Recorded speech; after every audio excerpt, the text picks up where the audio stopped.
En el tiempo, porque el tiempo es muy largo, ¿no?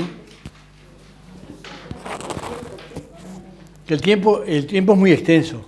¿Es qué? Extenso. El tiempo. Es muy largo. Ah, El tiempo es muy bien. largo, muy largo. Bien. El tiempo de la humanidad es muy cortito comparado con el tiempo cosmológico, Sí. pero para nosotros igual es muy largo, porque son miles de años, ¿no? Entonces, en griego se decía cronos, el orden sistemático de los episodios del tiempo. Se llama la cronología, nosotros usamos eso. Y en cambio se decía kairos a tiempos muy particulares que uno los recuerda en la historia, porque ahí en el cronos gran parte del tiempo no se recuerda. En la vida nuestra también, en la vida de Jesús. 30 años de vida oculto es la cronología de los 30 años que, si uno los va dividiendo en años, en meses, semanas, días, horas, Jesús está haciendo algo en todo momento. Eso es la cronología. Es imposible para la historia abarcar toda la cronología. Entonces, la historia se queda con los episodios sobresalientes, que en griego se dice kairos. Eso pasa en la vida de una persona, porque yo te puedo contar cosas de mi vida, pero no te puedo contar toda mi vida. Claro. Imposible. Es el Cairo. Imposible encontrarte toda mi vida, pero yo me acuerdo que tal año me pasó tal cosa, que me recibí tal año, o el que se casó tal año y tal fecha. Son cosas que en este ámbito se dice kairos, dentro de la cronología de los hechos. Que la cronología no se corta, siempre el tiempo va corriendo. En griego había un dios Cronos, el dios del tiempo, ¿no? En la Biblia lo mismo. En la Biblia, la historia bíblica es antiquísima porque empieza con la creación del hombre, que fue creado a imagen y semejanza de Dios. Y dice San Pablo que Adán fue figura del que vendría después. En Romanos 4:15 creo que es, me parece. Y esas frases cortitas que aparecen por ahí significan mucho, ¿no? Enseñan mucho, ¿no? Que el hombre no fue creado de cualquier manera, fue creado a imagen y semejanza de Dios, pero todavía, eso dice la Biblia antigua, Génesis, pero todavía San Pablo dice que Adán es figura del que vendría después, y eso entonces ya pone como el prototipo a Jesús, no a Adán, porque Adán fue hecho figura del que vendría después. O sea que el prototipo de hombre es Jesús, aunque todavía no existía Jesús. ¿Cuándo fue Adán? Yo qué sé cuándo fue Adán. La ciencia está investigando ahí, pero debe ser cientos de miles de años. No, 100.000 años no. Sí, miles, 100.000 años o algo así, o 200.000 años. Adán, el primer hombre, o la primera pareja, no sé. Pero eso quiere decir que Dios pensó A Adán según Jesús. según Jesús. Sí. Pensó Adán. Sí, O sea que ya Dios, pero Jesús era Dios, no era. Jesús era el verbo, pero El verbo, estaba pero el proyecto. Ah, ya está el proyecto. Ya estaba el proyecto. Todo, no hay tiempo. Todo fue hecho según Cristo.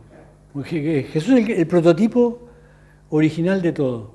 Según Cristo se ha hecho todo el cosmos que existe para Él, porque Dios hizo todo para el Hijo. Y también los hombres fueron hechos según Él. Los hombres fueron hechos según Cristo. Por eso Adán es figura del que vendría después, ¿no?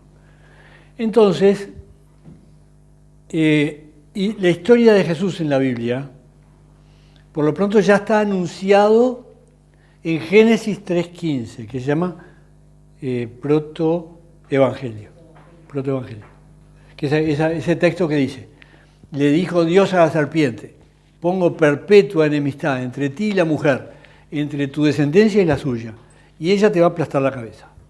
Porque ahí ya estaba prometida la salvación, porque ahí ya estaba la promesa de la derrota del malo, ¿no? Que ya estaba, el malo ya estaba, no era hombre, pero estaba el espíritu malo ya. Sí. Los ángeles son muy viejos. Primeros. Eran primeros los ángeles. Los ángeles son viejísimos. Claro, Por eso se dice que el diablo sabe por sabio, pero más sabe por viejo. Porque el diablo es viejísimo. Pues ya estaban, los ángeles fueron creados al principio. Entonces, ya, fíjense, Génesis 3, en Génesis 3, 1, 3, 2, 3, 3 es el pecado original. Génesis 3, 15 ya está la promesa. La promesa de la salvación. Que no, las cosas no quedan así, las cosas no quedan derrotadas y echados del paraíso. No, las cosas no quedan así. La descendencia de la mujer va a pisar la cabeza al diablo. Bueno, después se sigue la historia humana. Los patriarcas antediluvianos, el diluvio universal, bueno, la Torre de Babel, Noé, bueno, antes Noé, etcétera. Con Noé ya hay una alianza. El arco iris es el signo, que son los colores del arco iris, un signo religioso, que los de LGDH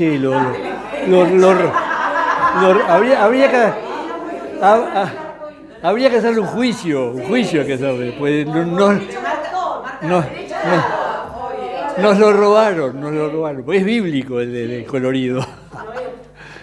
Y Noé, pero sobre todo, después viene Noé, Set, los hijos de Set, Sem, Cam y Jafet, Sem, los semitas, Abraham.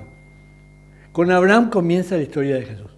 Es decir, el capítulo 12 del Génesis.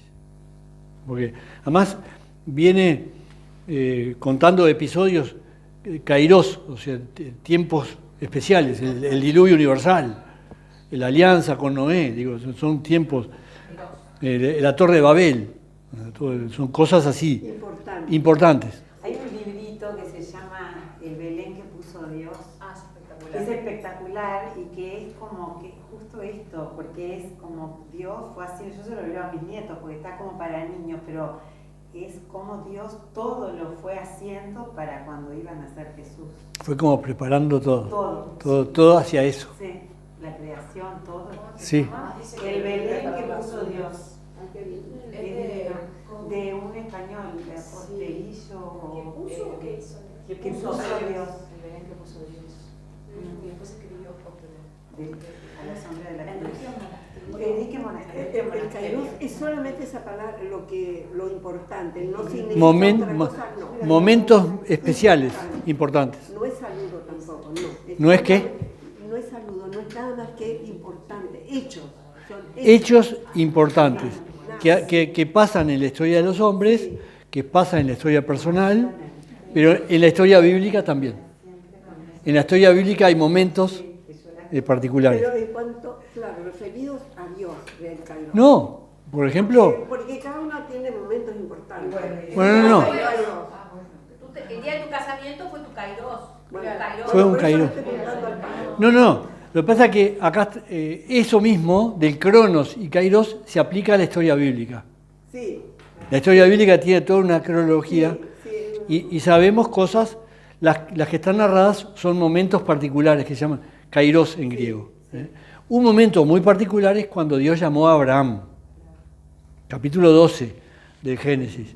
Le dijo Dios a Abraham, salí de tu tierra y ponete en camino, que yo te voy a dar una tierra para habitar tu descendencia, que vas a ser padre de un pueblo numeroso y de tu descendencia serán benditas todas las naciones. 3 cosas. Un pueblo numeroso descendiente, tierra para habitar y una promesa para todas las naciones. Todas las naciones, la amplitud ya estaba ahí, todas las naciones. Toda la humanidad, todas las naciones, todos los gentiles, todo. Eso es kairos.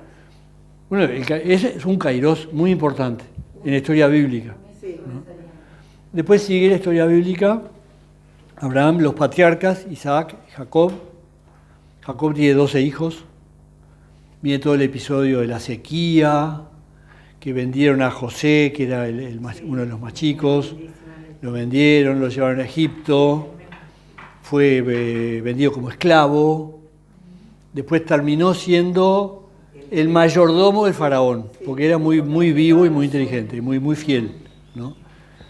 Entonces, después viene una sequía muy grande porque llegan los 7 años de sequía, porque aquella figura de las 7 vacas gordas, 7 vacas flacas. Cuando viene la sequía grande se moría todo, porque la sequía que vimos acá no tiene ni parangón con lo que fue aquellos 7 años de sequía. Se moría todo. Porque ellos estaban acostumbrados, porque era todo desértico ahí. Pero esa vez se moría todo. Entonces José le dijo a los hijos, vayan a Egipto porque yo me enteré que en Egipto hay trigo. Claro, porque con el consejo de José, el faraón había hecho unos graneros gigantes, había plantado trigo como nunca durante los 7 años de fertilidad y tenía trigo para muchos años. Entonces todos los pueblos iban a Egipto a buscar trigo para sobrevivir. Entonces fueron los hermanos de José a buscar trigo. Y había todo el episodio, el encuentro con él y todo, ¿no? Se encuentran con José, después José pregunta si el padre vive, como vivía, lo trajeron a Jacob, que ya era viejito, se murió Jacob en Egipto, pero lo llevaron porque él había pedido de ser enterrado en la tierra prometida, donde estaban habitando, ¿no? Entonces fue llevado a la tierra, a la vera de Jordán, y allí fue sepultado. Me parece que fue sepultado en un sepulcro donde estaba ya, me parece que Raquel, no sé, en un sepulcro ya, porque Abraham ya había comprado un terreno. Es interesante pensarlo, porque es la tierra prometida, ¿no? Pero en la época de Abraham eran nómades, no eran propietarios, eran todos cananeos y amorreos que vivían ahí, ¿no? Ellos andaban por ahí, los nómades nadie le daba bolilla, no había alambrado, estaba todo abierto, entonces, pasaban los nómades y nadie le hacía caso. Y Abraham era así, y lo de Jacob lo mismo. Pero Abraham compró un terreno, porque era para sepultar a Raquel. ¿A quién? Raquel. Ah, ya, Raquel. Y Lía me parece también, eran 2 mujeres. Y no, Abraham. No, Raquel y Lía era de Jacob. Pero Abraham había sepultado a Sara. Sí, sí, había comprado un terreno. Pero es muy interesante porque es la primera noticia de la posesión de la tierra prometida. Ese pedacito de tierra ya empezaba a cumplirse lo que Dios había dicho. En ese pedacito, que después de toda la vuelta de la historia lo conquistan, ¿no?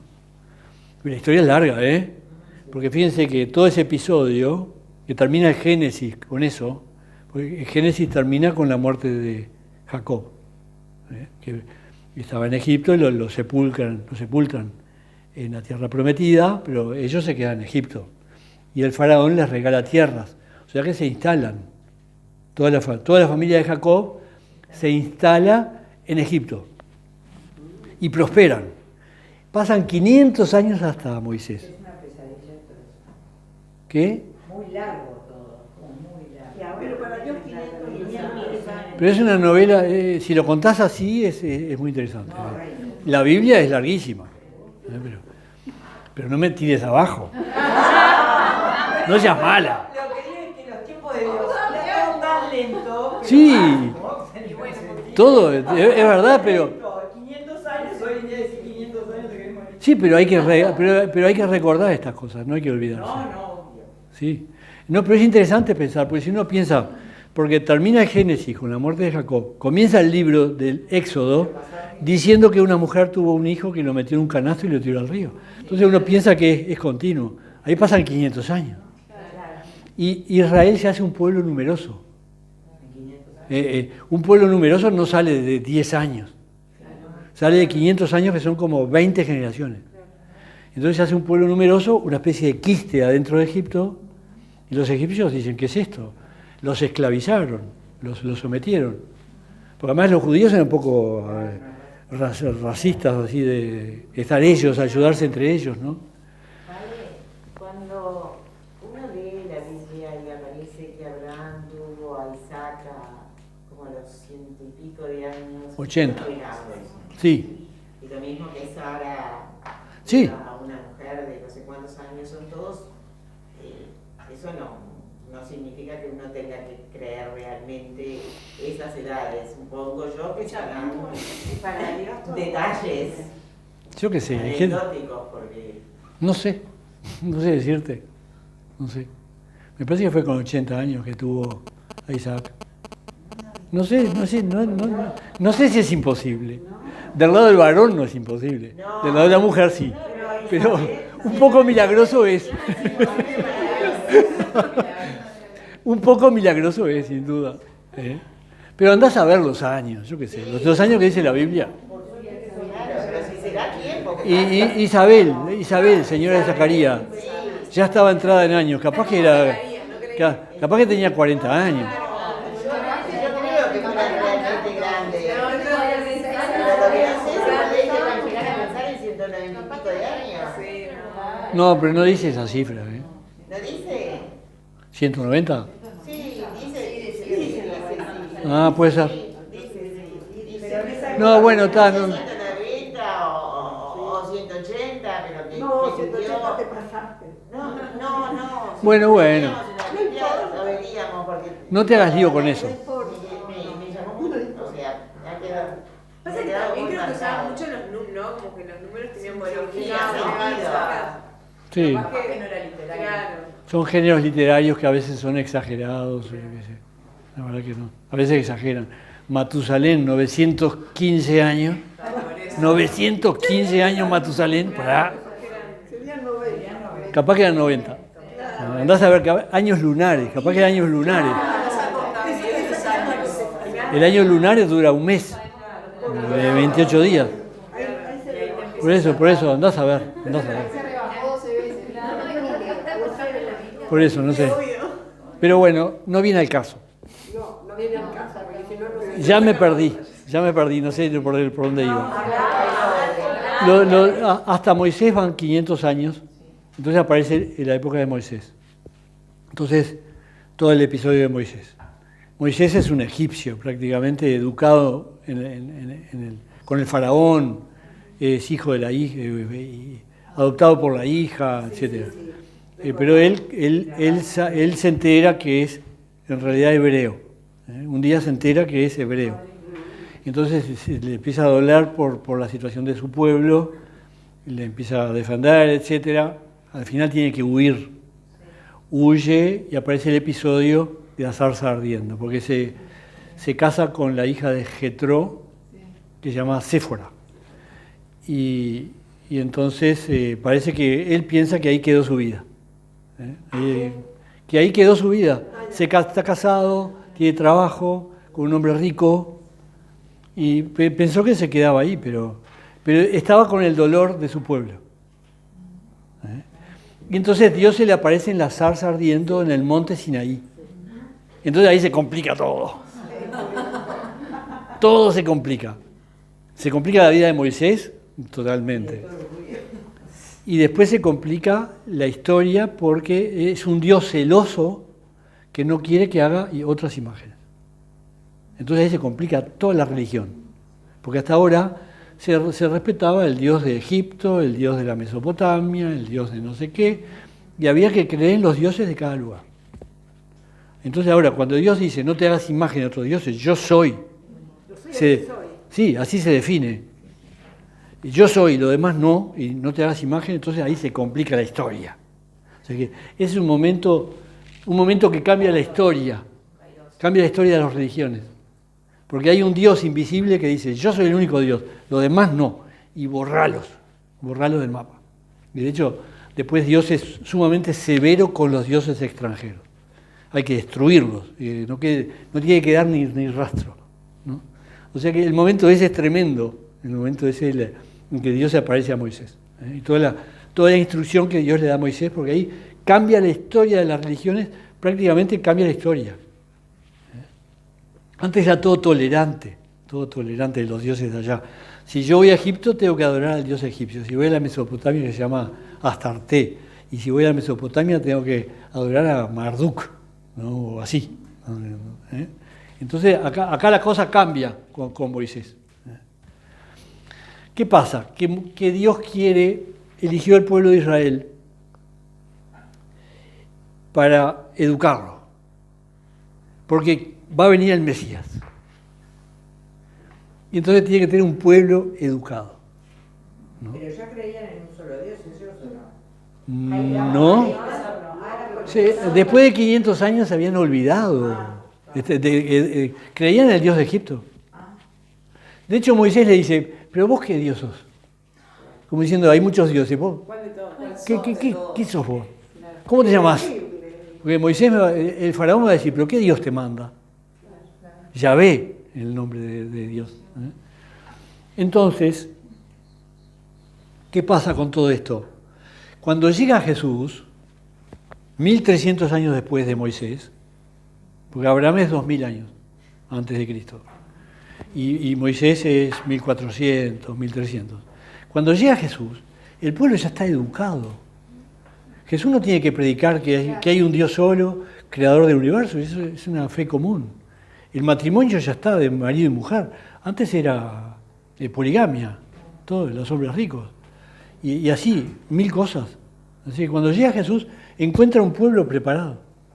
Todo por ese tremendo episodio de Moisés, y con toda la ley y la historia del pueblo israelita, incluso los celos o los ser elitistas y racistas que los lleva para adentro del pueblo.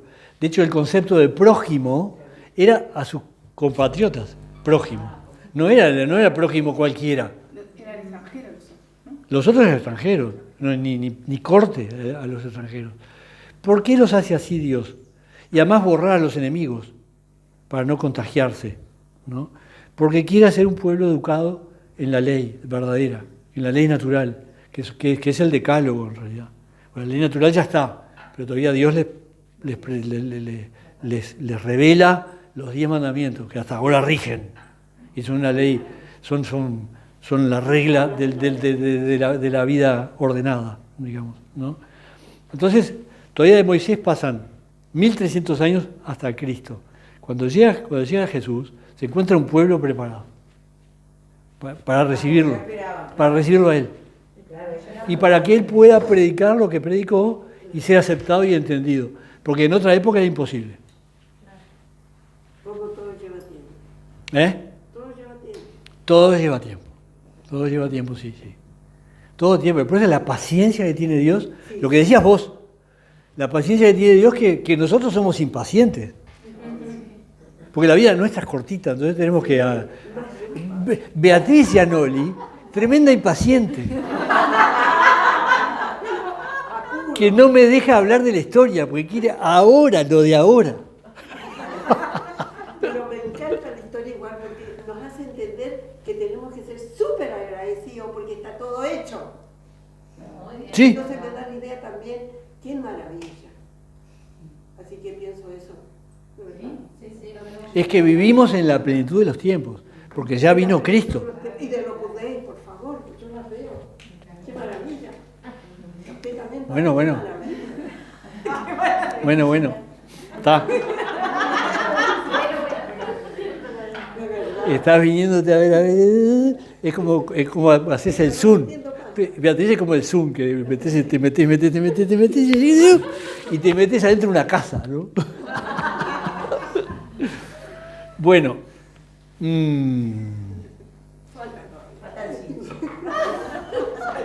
Todavía después de Moisés la conquista de la tierra prometida. Fíjense, en el Sinaí, porque después que salen de Egipto, en el Sinaí están años, ¿eh? No crean que están un ratito. En el Sinaí, al pie del monte Sinaí, acampados ahí. Ahí están años, después se van de camino, cuando Dios los manda, ¿no? Y después todavía paran en un lugar que también, Cades Barnea, también paran años ahí. Pasan 40 años desde salieron de Egipto hasta que se muere Moisés, de arriba del monte Nebo, que ya desde ahí se veía la tierra prometida. Pero hay que pensar que para Moisés es la primera vez que la veía. No la conocía. Bueno, no llegó, se muere ahí. Se muere. Pero digo, qué emoción para Moisés, después de todo lo que pasó, que ver el río Jordán, el Mar Muerto, el Mar de Galilea, todo el valle fértil ese, que se veía desde arriba de las montañas, porque ahí todas las montañas de Judea son muy altas, ¿no? Qué emoción para Moisés, ¿no? Sí. Y ahí se muere. Le alcanzó, Pues, Moisés tenía 80, me parece. ¿Por qué que no llegó por un castigo, no? Luego. Moisés, no. Una vez pudo, padre. Ninguno volvió, ninguno entró, salvo Josué y otro. Josué era niño cuando salieron. Cuando entraron a la tierra prometida, que fue el que sustituyó a Moisés, Josué tendría 40 y cerca de 50 años. ¿Y cómo Sí. sabían que era la tierra prometida? Ah, porque Dios los guiaba. Estaban cansados tanto 40 años. Dios los guiaba, sí, sí. Pero los castigó y dieron vuelta por el desierto, 40 años. Dieron vuelta para... Y no entraron, los que salieron de Egipto no entraron, salvo Josué y otro. Lo voy a pelear un poco. Abraham vivió 175 años. Está bien. Está bien. Y fue enterrado en el campo que había Abraham comprado a los descendientes de Ged. Allí fueron enterrados él y su esposa Sara. ¿Y Sara qué edad Y tenía? Sara tenía 127 años. Bueno, debe ser años De antes. lunares. Sí, perfecto. Sí, porque si no... Pero capaz que fue milagroso. A ver, aparte que Abraham ya había tenido un hijo con Agar, con la esclava, o sea que el problema no era Abraham. No. Bueno, a ver si terminamos. Entonces eso, ¿no? Después de Moisés, Josué, posar la tierra prometida. Otra vez, ¿por qué Dios les da la tierra prometida? Para que ellos establezcan una sociedad con las leyes que Dios les dio, según esas leyes, porque la ley de Moisés tenía 613 preceptos. La ley de Moisés era como una especie de constitución. Lo que uno dice la constitución de la República, eso era la ley de Moisés. Y perdón, Llegaba la a... ley de los judíos, ¿no son 600 también? ¿Perdón? Son como 613 o 14. ¿Qué cosa? La ley de los judíos ahora. Sí, es lo que estoy diciendo. Ese es lo que dice el Papa. 600. Viven ahora. Sí, 613. Sí, sí. Sí, 613. Nosotros nos acordamos de los... Son las mismas. Sí, la misma, sí, la ley de Moisés. Claro, 613 preceptos. Que los judíos estrictos los cumplen. Pero los Sí, cumplen. los que viven viviendo todavía. Y a nosotros nos viene bien. Eso lo dice Benedicto XVI. Benedicto XVI dice, para los cristianos es una fortuna que haya judíos, porque es un testimonio vivo de todo lo que pasó. Es muy interesante eso. Sí, sí. Bueno, pero entonces, ¿por qué les da una tierra prometida? Porque ellos son dueños de esa tierra. Se organizan según la ley de Moisés. Entonces, precisamente, es la manera de que se estén preparando para la venida de Jesús. Según la ley de Moisés, según la ley, que la ley es ordenada. La ley es ordenada. La ley es sana. Digo, cuando llega Jesús ya se cumplen los mandamientos. ¿Y ahí es cuando empiezan las tribus o ya venían las tribus antes? Bueno, Porque esa organización estaba prevista. de cada hijo de Jacob hay descendientes. Y ahí eran. Y ya ellos saben quiénes son. Ayer leímos en la primera lectura de ayer, de Filipenses, que es espectacular, cuando San Pablo dice que él fue judío, hijo de judíos, y de la ley de judíos, y no sé qué, y no sé cuánto, de la tribu de Benjamín. ¿Se dan cuenta? Por eso, para que veas que ellos saben de quién descienden. Por ejemplo, Juan Bautista es levita, hijo de Leví. Su padre es sacerdote, porque los hijos de Leví son los sacerdotes. Leví son sacerdotes. Sí, los levitas. Zacarías era levita. Isabel también era descendiente de Leví. Por eso alguien dice que María, que es parienta de Isabel, podía ser levita. María de Nazaret. Pero esas son cosas que se supone. Bueno, en cambio José era de Judá. Bueno, obvio de David. David y después. Porque está desde Abraham para adelante, que son 2000 años hasta Cristo, que son en realidad 80 o 100 generaciones, se conocen con nombre 60. Es mucho. O sea que la genealogía la conocían mucho ellos. Eran los judíos que seguían. Seguían, sí. Por eso en los evangelios dicen, de este que engendró a Jetro,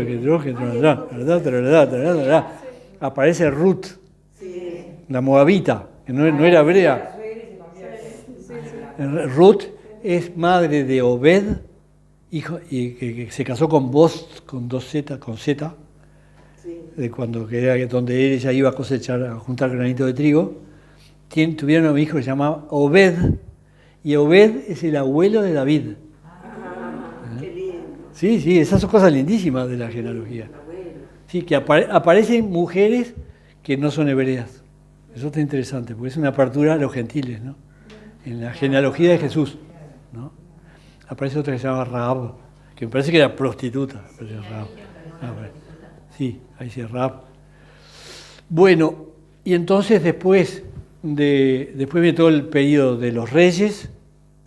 David es ellos piden un rey, ¿no? Sí, piden un rey. Al final tiene a Saúl, David, Salomón. El templo, se concentra el culto en el templo. Después viene todo el periodo de los profetas.